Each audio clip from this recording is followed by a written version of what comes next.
नमस्कार, नमस्ते, जय हिंद। कैसे हैं? उम्मीद करता हूं ठीक होंगे और बिहार सब इंस्पेक्टर की तैयारी के बारे में सोच रहे होंगे या कर रहे होंगे। दो तरह के लोग होंगे इस वीडियो को देख रहे होंगे, या तो तैयारी कर रहे होंगे या सोच रहे होंगे। कुछ बातें हैं जो आपको ध्यान देनी चाहिए, और अगर ध्यान दे दिए तो एक बार में, पहली बार में ही आप पीटी परीक्षा, प्रारंभिक परीक्षा पास कर जाएंगे। इसकी गारंटी है, लिख लीजिए। आप जो बता रहे हैं उस पर फोकस करिएगा। अब आप कहेंगे कि आप ऐसा क्या बता दे रहे हैं कि जो एक बार में पीटी निकल जाएगा। तो यकीन नहीं है तो वीडियो में बने रहें और उसको बस फॉलो करना है। आपको क्या क्या फॉलो करना है, 2-3 स्टेप में मैं बताऊंगा। कुछ चीजें जो है उससे बचना भी है, बचना बहुत जरूरी है उन चीजों से। अगर नहीं बचेंगे, भटक जाएंगे, तो सारा मेहनत आपका व्यर्थ चला जाएगा। वीडियो थोड़ा लंबा हो सकता है क्योंकि हम सब कुछ आपको समझाने वाले हैं, क्या करना है और किससे बचना है, क्या नहीं करना है। बिल्कुल बारीक से समझेंगे आप। अगर बिल्कुल शून्य हैं, अभी तैयारी शुरू ही कर रहे हैं, तब तो यह वीडियो आपके लिए बहुत ही ज्यादा महत्वपूर्ण है।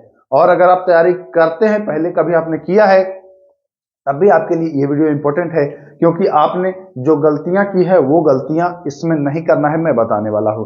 तो सबसे पहले देखिए, चीजों को समझिएगा दोस्तों। बहुत सारे लोग आपको तरह तरह के चीज बोलेंगे, सुनिए सबकी, करिए खुद की। आप ग्रेजुएट व्यक्ति हैं, मैं बार बार कहता हूं, आप ग्रेजुएट व्यक्ति हैं। आपके पास इतनी समझ होनी चाहिए कि क्या सही है क्या गलत है। समझ रहे हैं आप? तो यहां पर आपको समझना है। बिहार दरोगा की बात करते हैं तो लिखित परीक्षा के रूप में आप दो भाग देखते हैं, एक पीटी देखते हैं और एक मेंस देखते हैं। देखते हैं कि नहीं देखते हैं? यहां जो होता है कुछ प्रश्न भिन्न होते हैं, मेंस में कुछ प्रश्न भिन्न होते हैं। दोनों में थोड़ा सा सिलेबस अलग अलग है। आपको करना क्या है, बारी बारी से, पार्ट बाय पार्ट। देखिए, पहले आपको इसकी तैयारी करनी है, पीटी की, ठीक ना। उसके बाद आपको मेंस में लगना है। अब यहां पर शुरुआत में बहुत सारे बच्चे भटक जाते हैं और मेंस का भी सिलेबस सोचते हैं कि अभी ही कवर कर ले। यह कहीं ना कहीं आपको बाकी छात्रों से पीछे ले जाता है। देखिए, मैं ये नहीं कह रहा हूं कि करेंगे तो खराब है, नहीं। कुछ लोग ये कहते हैं कि आप डायरेक्ट मेंस की तैयारी करिए, आपका पीटी निकल जाएगा, जो कि बिल्कुल गलत है। क्यों गलत है आप खुद ही समझिएगा। इसमें मैथ रीजनिंग 25 प्रश्न पूछता है, बाकी जो 75 है, 75 होता है इसमें जीके जीएस, ठीक ना। मेंस की मैं बात कर रहा हूं। प्रारंभिक परीक्षा में क्या होता है कि लगभग आपका 100 में 100, या मान के चलिए कि 95, 2 4 5 प्रश्न का भी मैथ घुसड़ देता है तो वो अलग है। 95 होता है जीके जीएस, जिसमें आपका 75 होता है आपका क्या, 75 होता है आपका जीके जीएस, और जो 20 बच जाता है वह हो जाता है आपका करंट अफेयर। अब ये बताइए, आप इसका तैयारी करेंगे तो ये कहां जाएगा 20 नंबर? तो ये 25 मतलब 75 पर आप आकर के फंस जाएंगे, 75 पर आकर के फंस जाएंगे। अब 75 क्वेश्चन की आप तैयारी ही कर रहे हैं तो कैसे रिजल्ट निकलेगा? है संभव? ये अपने बुद्धि विवेक से सोचिए कि इसके हिसाब से तैयारी करेंगे तो कैसे संभव है? नहीं संभव है। आप इस पर जो अपनी एनर्जी लगा देंगे पूरी, वही एनर्जी आपको यहां लगाना था और इसमें लगाना था, और उसमें भी जीके जीएस में भी कुछ चीज इसमें भिन्न होता है, प्रारंभिक परीक्षा में कुछ अलग होता है। तो ये पहला आपको बचना है। एक बात ये हो गया। दूसरी बात पर मैं आता हूं, इसको मैं मिटाता हूं ना। समझिएगा, पार्ट बाई पार्ट समझिएगा तो बेहतर होगा और अच्छे से आप समझ जाइएगा, कहीं से कोई दिक्कत नहीं होगी आपको। चलिए, अब आपको ध्यान देना है, ये बड़ी बात मैं बता रहा हूं। ये देख लेना है कि इसका कट ऑफ कितना जाता है। क्यों? अब बहुत सारे लोग कहेंगे कि सर अभी से ही कट ऑफ। तो देखिए, मैं ये नहीं कह रहा हूं कि उसको आप माला बना लीजिए, नहीं। आप एक बार जान लीजिए कि क्या होता है, कितना जाता है, उसी के अनुसार आपको तैयारी। जैसे आप घर में शादी ब्याह कर रहे हैं या किसी का बर्थडे कर रहे हैं, तो आप देखते हैं ना कि भैया पिछली बार सिस्टर की शादी या किसी की शादी हुई थी पिछले साल ही, तो हमारा 15 लाख 20 लाख खर्च हुआ था। तो इस बार मान के चलिए कि महंगाई थोड़ी बढ़ी है तो 1 लाख 2 लाख ऐड कर लेंगे, या आप टारगेट बना लेंगे कि पिछली बार 15 हुआ था, लाख, इस बार मतलब 16 लाख होगा, 1 आध लाख का फर्क पड़ सकता है, ऐसे आप टारगेट बना लेंगे। इर्द गिर्द तो इसी के रहेंगे, यही आपको यहां भी देख लेना है। प्रारंभिक परीक्षा में कट ऑफ कितना जा रहा है पिछले 2-3 बार का आप देख लीजिए, इस पर मैं एक वीडियो बनाया हूं, आप जाकर के देख लीजिएगा, बहुत सारे लोगों ने देखा है। पिछले 3 वर्ष का मैं आपको बता दिया हूं कि कितना गया है प्रारंभिक परीक्षा का। तो आप देखेंगे कि 65 के इर्द गिर्द आपका अनरिजर्व यानी कि जनरल वाले 65 के इर्द गिर्द इनका कट ऑफ जाता है। तो आपको क्या करना है, 1-2 नंबर आपको ऐड करके ये मान के चलना है कि 66-67 मैक्सिमम, है ना, यहां हमको स्कोर करना है। ठीक, अब आपके पास एक टारगेट हो गया है कि हमको इसे बीट करना है, ठीक ना। पहले आपके पास टारगेट नहीं था, पहले आपके पास क्या टारगेट था, पहले आपके पास ये टारगेट था कि 100 क्वेश्चन है हमको करना है। अब हमने क्या किया कि आपका टारगेट को यहां से यहां ले आया, यानी कि 33 नंबर का इसमें आपको फायदा हो गया है, 33 नंबर आपको बचा है कि नहीं। अब आपका टारगेट क्या है, 67, हमको 100 में 67 कैसे भी लाना है।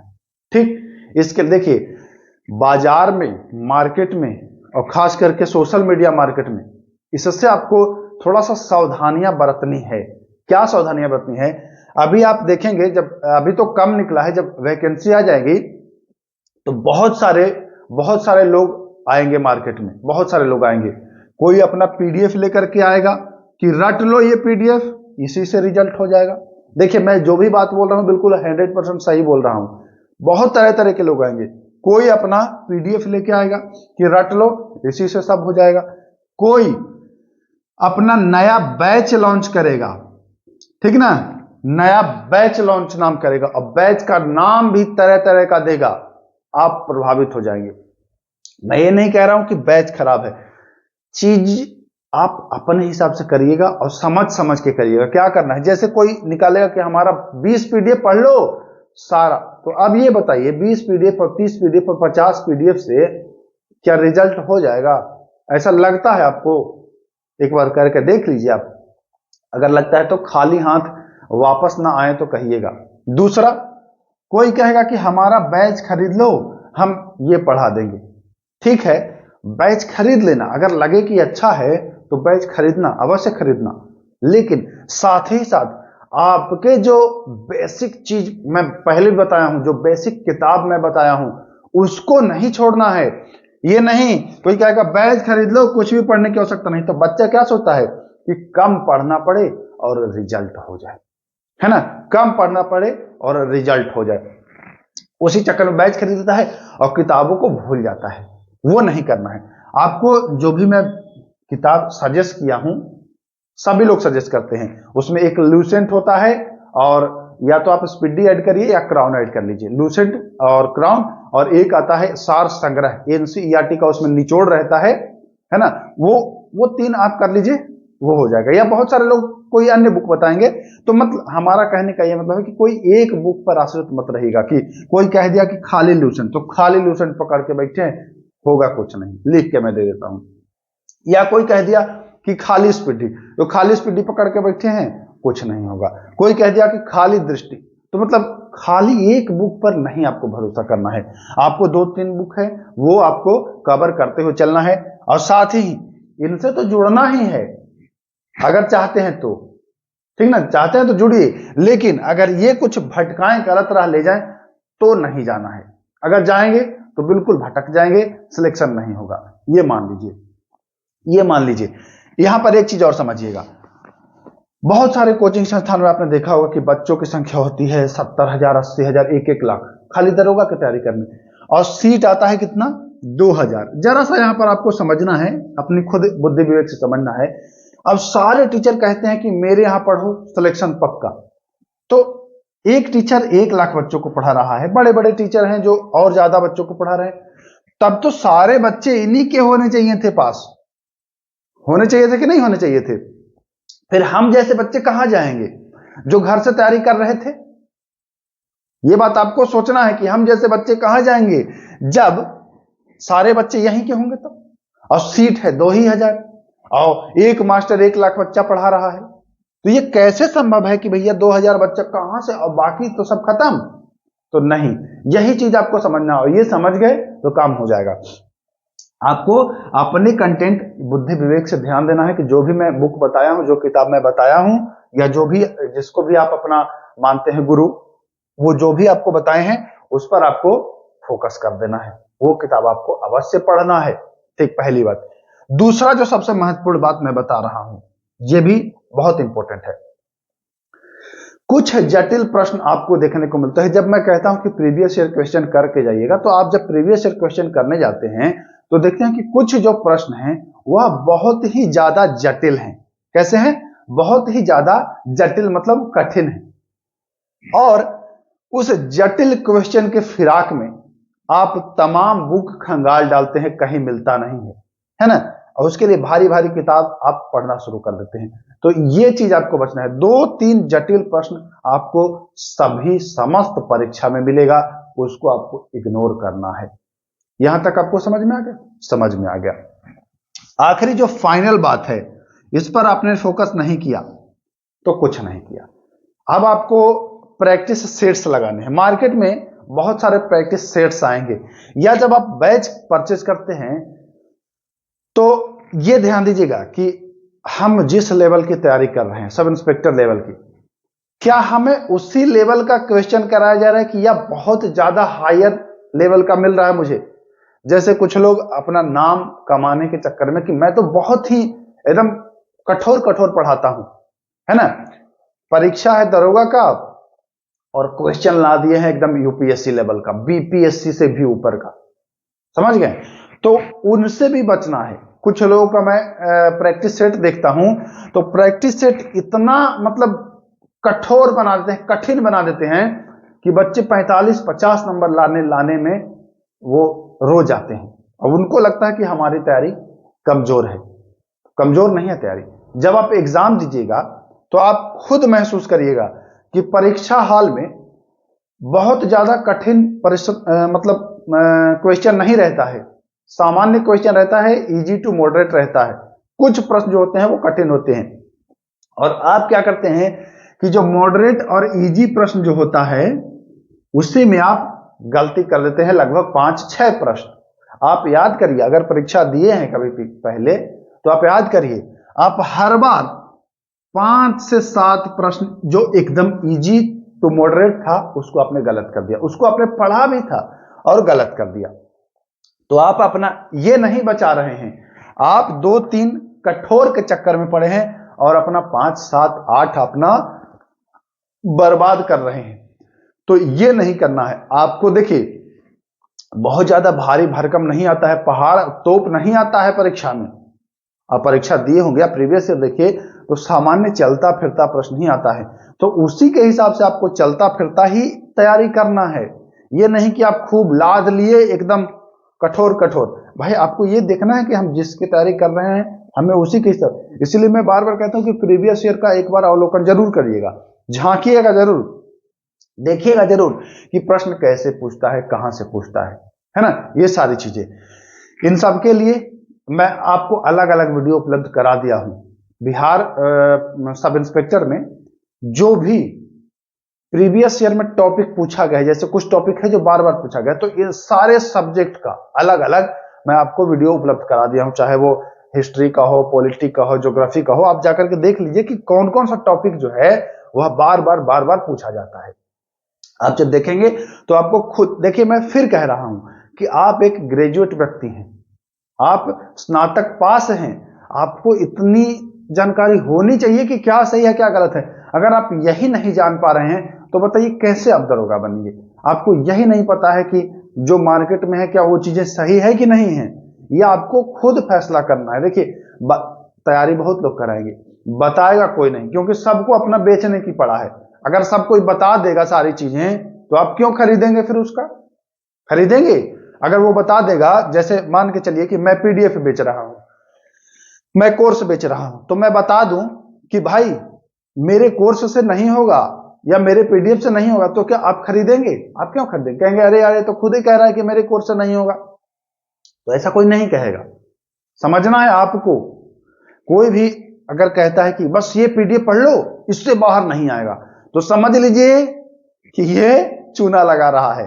तुरंत समझिएगा कि ये चूना लगा रहा है। जैसे ही कोई बोले कि पढ़ लो, इससे बाहर नहीं या इस पीडीएफ से बाहर नहीं, तो समझिए कि चूना लगा रहा है वो आपको। हाँ, अगर वो ये कह रहा है कि इस पीडीएफ से आपको बहुत हद तक मदद मिलेगी, क्योंकि इस पीडीएफ का जो आधार है वो एनसीईआरटी है, या कोई बता रहा है कि मैं कहां से लाया हूं, तब समझ लीजिए कि हाँ, वो ये कह दे कि इससे बहुत हद तक आपको फायदा, तो समझना है कि हाँ चलो ये सही हो सकता है। लेकिन अगर आपको ये कह के बुलाए कि इससे बाहर नहीं, तो समझ लीजिएगा कि कुछ तो गड़बड़ है दया। ये समझ लेना आपको कि कुछ तो गड़बड़ है दया। बाकी आप स्वतंत्र हैं, आप अपने मन के मालिक हैं, नौकरी आपको लेना है। मेरा दायित्व था, फर्ज था कि आपको भटकने ना देना, क्योंकि मैं कभी कभी देखता हूं, हम भी जब YouTube में घुसे रहते हैं तो देखते हैं कि आ जाता है कुछ, मतलब कि कुछ भी बोलते रहते हैं लोग कि ये पढ़ लो, इससे बाहर नहीं। यार भाई, मतलब लोगों को क्या समझते हैं, हम यही नहीं समझ पा रहे हैं कि लोगों को एकदम बकलोल, बेवकूफ, हाँ, और वो भी जो आप समझ रहे हैं वो समझ लेते हैं लोग। तो ये आपको नहीं करना है। आपको मैं बता दिया हूं, पहले आपको टारगेट कर लेना है प्रारंभिक परीक्षा का। देखिए 100 से आप यहां तक आ गए, अब यहां तक आपको कैसे कैसे क्या करना है ये जान लीजिए। इसके लिए मैं और भी वीडियो बना दिया हूं दोस्तों कि कौन सब्जेक्ट से कितना प्रश्न आता है, जा करके आप देख लीजिएगा, या प्रीवियस ईयर क्वेश्चन का अवलोकन कर लीजिएगा, तो वहां से भी आपको पता चल जाएगा। मैं ये नहीं कहता हूं कि आप हमसे हमारा वाला ही वीडियो देखिएगा तो आपको पता चलेगा, ऐसा कुछ नहीं है। आप चाहे तो खुद ही प्रीवियस ईयर का जो बुक आ रहा है मार्केट में उसमें देख सकते हैं, या आप हमारे चैनल से भी देख सकते हैं, या आप और कहीं भी देख सकते हैं, है ना। तो आप कहीं भी मतलब देख लीजिए। हमारा कहने का सीधा सा तात्पर्य ये है कि आप देख लीजिए, और उसके बाद आप पहले प्रारंभिक परीक्षा की करिए, और फिर जब मेंस का आएगा तो उसके लिए मैं अलग से आपको कॉन्सेप्ट बिल्कुल दूंगा, जो कि आपको सहयोग करेगा आपके मार्ग तक पहुंचाने के लिए, है ना। क्योंकि अकॉर्डिंग टू अगर आप सिलेबस या जो पैटर्न है उसके हिसाब से नहीं चलेंगे तो आप भटक जाएंगे, सीधी सी बात। चलिए, वीडियो को मैं आप समाप्त करता हूं। उम्मीद करता हूं चीजों को आपने समझा है और इस पर फोकस करेंगे, निश्चित ही लाभ होगा। जो व्यक्ति सीरियस हो करके इस पर फोकस करेगा, रिजल्ट उसका होगा, बिल्कुल होगा। क्योंकि जो भी चीजें मैं बताया हूं वह आप महसूस करके देखिएगा कि क्या सही बताया हूं, क्या गलत बताया हूं। प्रारंभिक परीक्षा के लिए जो भी मैं बुक बताया हूं, वीडियो पहले बना चुका हूं, तो जाकर के आप देख सकते हैं, वहां से आप अच्छे से अपनी पकड़ को मजबूत कर सकते हैं। तो चलिए वीडियो को समाप्त करते हैं, फिर मिलेंगे। नमस्कार, जय हिंद।